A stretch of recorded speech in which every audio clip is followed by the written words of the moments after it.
வணக்கம் அன்பர்களே. அஸ்ட்ரோசிரி சேனல் வாயிலாக நான் உங்கள் அஸ்ட்ராலஜர் டாக்டர் சதீஷ்.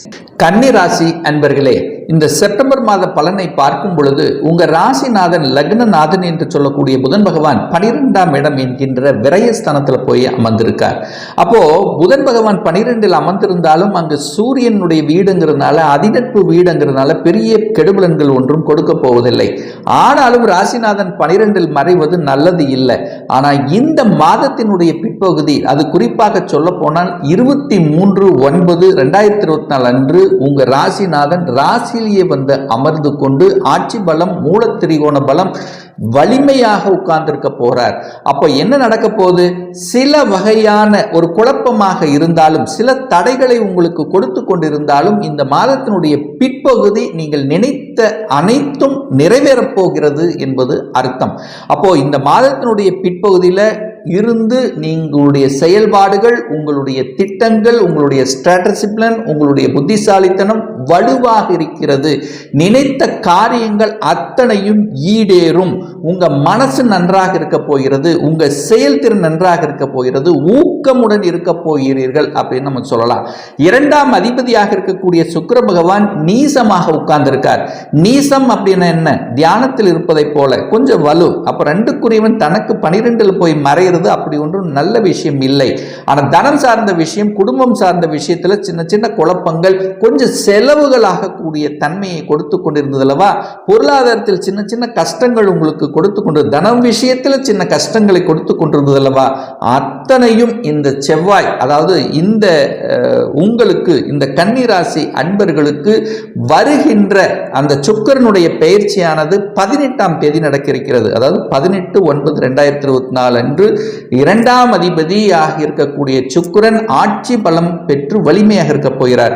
அப்போ பொருளாதாரம் நன்றாக இருக்க போகிறது. பொருளாதாரம் நன்றாக இருந்தாலே உங்களுக்கு காசு பணம் வரப்போகிறதுன்னு அர்த்தம். குடும்பம் நன்றாக இருக்க போகிறது. குடும்பத்தில் இருந்த விரிசல்கள் தீரப்போகிறது. கணவன் மனைவிக்குள்ள ஒற்றுமை இருக்க போகிறது.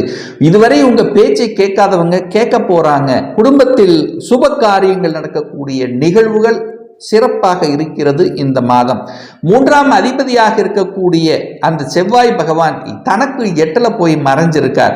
அப்போ என்ன? இந்த மாதத்தினுடைய தொடக்கத்தில் கொஞ்சம் மனம் என்பது கொஞ்சம் அலைப்பாயக்கூடிய தன்மை இருக்கிறது. அப்போ மனதில் எதையாவது ஒன்று போட்டு குழப்பி கொண்டு இருக்கக்கூடிய தன்மை இருக்கிறது. ஆனாலும் குரு பார்க்கிறார். அப்படி ஒன்றும் பெரிய கெடுபலன்கள் உங்களுக்கு கொடுக்க போவதில்லை. சின்னதாக ஏதாவது ஒரு குழப்பமாக இருந்து, ஒரு மாதிரியான வருத்தமாக இருந்து, நான் நினைக்கிறது நடக்கலை என்கின்ற ஆதங்கத்தில் இருப்பவர்களுக்கு நிச்சயமாக இந்த மாதத்தினுடைய பிற்பகுதி நல்லது நடக்கக்கூடிய தன்மைங்கிறது இருக்கிறது. ஆனால் என்ன இருந்தாலும் நீங்கள், அதாவது பணம் சார்ந்த விஷயத்துல கொஞ்சம் கவனமாக இருக்கணும். பணம் கொடுக்கல் வாங்கல் விஷயம், யாருக்கு ஜாமீன் கையெழுத்து, ஸோ இந்த மாதிரி விஷயத்தில் கவனம், எச்சரிக்கையுடன் இருக்கணுங்கிறதை ஞாபகத்தில் வைத்துக் கொள்ளுங்க. ஏன்னா சனி பகவான் 3ஆம் இடத்தை பார்க்கிறார். 4ஆம் அதிபதியாக இருக்கக்கூடிய குரு பகவான் 9ஆம் இடம் என்கின்ற பாக்கியஸ்தானத்தில் உட்கார்ந்திருக்கு. அப்போ தந்தையின் மூலமாகவும் தாயின் மூலமாகவும் நல்லவைகள் நடக்கக்கூடிய தன்மைங்கிறது இந்த மாதம் உங்களுக்கு சிறப்பாக இருக்கிறது. சுகஸ்தானங்கள் பெருக போகிறது. தாய் தந்தையினுடைய உங்களுடைய ஆதரவு என்பது நிச்சயமாக உங்களுக்கு கிட்ட போகிறது. நீங்கள் தாய் தந்தையை பார்க்க போவீங்க, அல்லது தாய் தந்தை உங்களை பார்க்க வருவாங்க. ஸோ ஏதாவது ஒரு உறவு சார்ந்த விஷயத்தில் நல்லவைகள் நடக்கக்கூடிய தன்மைங்கிறது இருக்கு. 5ஆம் இடம் என்பது பூர்வ புண்ணிய ஸ்தானம், பஞ்சமஸ்தானம், காதல் ஸ்தானம் என்று சொல்ல போறோம் அல்லவா? ஸோ அந்த இடத்தை குரு பகவான் பார்த்து 5ஆம் இடத்தை புனிதப்படுத்துகிறார். காதலில் பிரச்சனை இருந்தவர்களுக்கு எல்லாம் இந்த காதல் பிரச்சனை தீரப்போகிறது.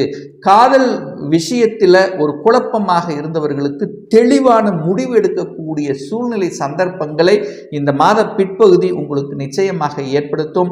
5ஆம் அதிபதி வலுப்பெற்றிருக்கின்ற காரணத்தால் 5ஆம் இடத்தை குரு பகவான் பார்க்கறதுனால, குருங்கிறது குழந்தை காரகன், குழந்தை ஸ்தானத்தை பார்க்கறதுனால குழந்தை வரம் கிட்டக்கூடிய அமைப்பு.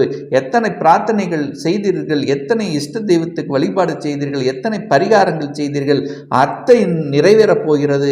குடும்பத்தில் ஒரு மங்களகரமான ஒரு சுப செய்தி குழந்தைகளால் உங்களுக்கு கிட்ட போகிறதுன்னு சொல்லலாம். குழந்தைகளால் உங்களுக்கும், உங்களால் அவர்களுக்கும் நல்லவைகள், குழந்தைகள் வெளியில போய் படிக்கக்கூடிய பாக்கியங்கள், படிப்பு சார்ந்த விஷயங்கள் பிரமாதமாக இருக்கக்கூடிய தன்மை, ஆசைகள் நிறைவேறக்கூடிய தன்மை, குழந்தைகளுடைய ஆசைகளை நீங்கள் நிறைவேற்றி நிறைவேற்றுவீர்கள் அப்படிங்கிறது அமைப்பு.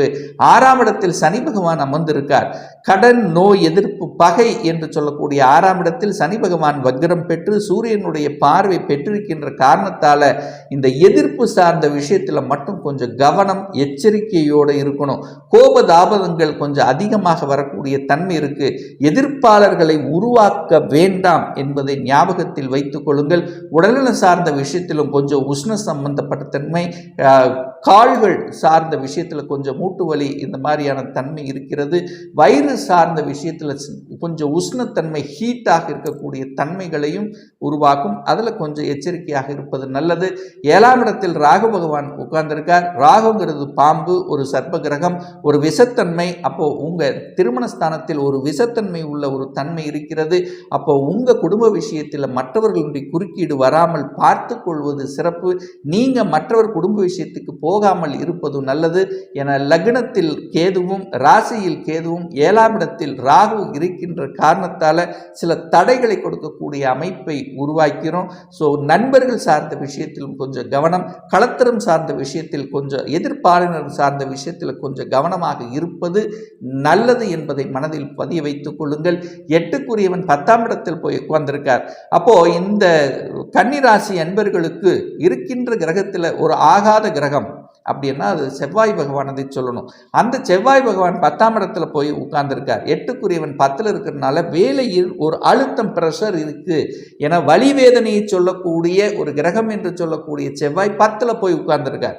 அப்போ வேலையில் ஒரு இடைஞ்சல் இருக்கு, உங்களுக்கு பிடித்த மாதிரி செயல்கள் நடக்காம இருக்கு, சக ஊழியர்களின் ஒத்துழைப்பு இல்லாமல் இருக்கு, உங்களை ஏதாவது ஒரு போட்டு கொடுப்பாங்க, மேலதிகாரிக்கு போட்டு கொடுக்கக்கூடிய நிகழ்வுகள்.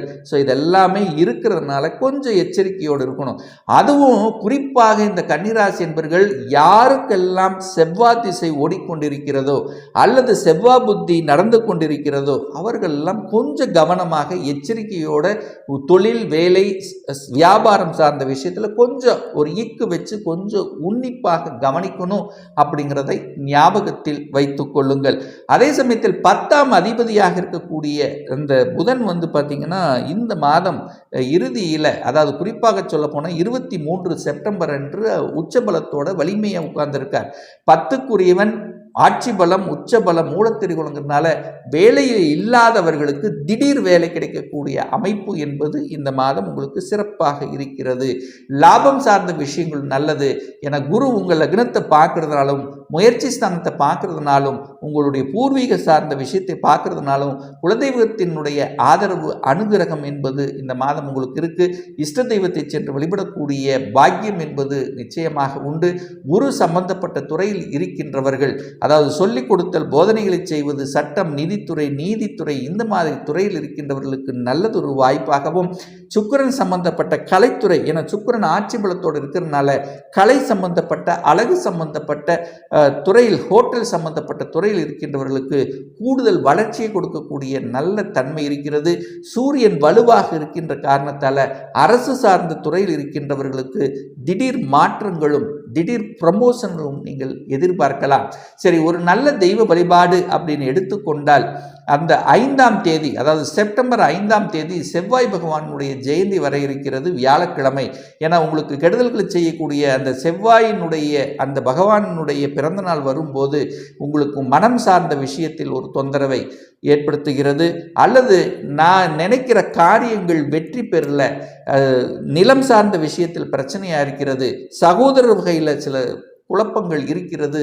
யாருக்கெல்லாம் செவ்வாய் திசை, செவ்வாய் புத்தி ஓடிக்கொண்டிருக்கிறதோ அன்றைய தினம் முருகப்பெருமானை சென்று வழிபடுவது உத்தமத்தை உருவாக்கி கொடுக்கும். அதே சமயத்தில் பார்த்தீங்கன்னா 15ஆம் தேதி, அதாவது செப்டம்பர் 15ஆம் தேதி குரு ஜெயந்தி வர இருக்கிறது. குரு பகவானுடைய பிறந்த நாள் ஞாயிற்றுக்கிழமை. அப்போ என்ன பண்ணணும்? யாருக்கெல்லாம் குழந்தை பாக்கியத்தில் தடை, யாருக்கெல்லாம் தனத்தில் பிரச்சனையாக இருக்கிறது, யாருக்கெல்லாம் திருமணம் நடக்கல, திருமணம் சார்ந்த விஷயத்தில் தொந்தரவு, யாருக்கெல்லாம் ஒரு வீடு, வண்டி, வாகனம் வாங்க முடியல, ஸோ இந்த மாதிரியாக இருக்கின்ற இந்த கன்னிராசி என்பவர்கள் அன்றைய தினம் நவ கிரகங்கள் இருக்கின்ற குரு பகவான் அல்லது தட்சிணாமூர்த்தியை சென்று வழிபடும் போது நிச்சயமாக உங்களுக்கு ஒரு நல்ல மாற்றத்தை, நீங்கள் நினைத்த காரியம் ஈடேறும் அப்படிங்கிறது தான் அமைப்பு.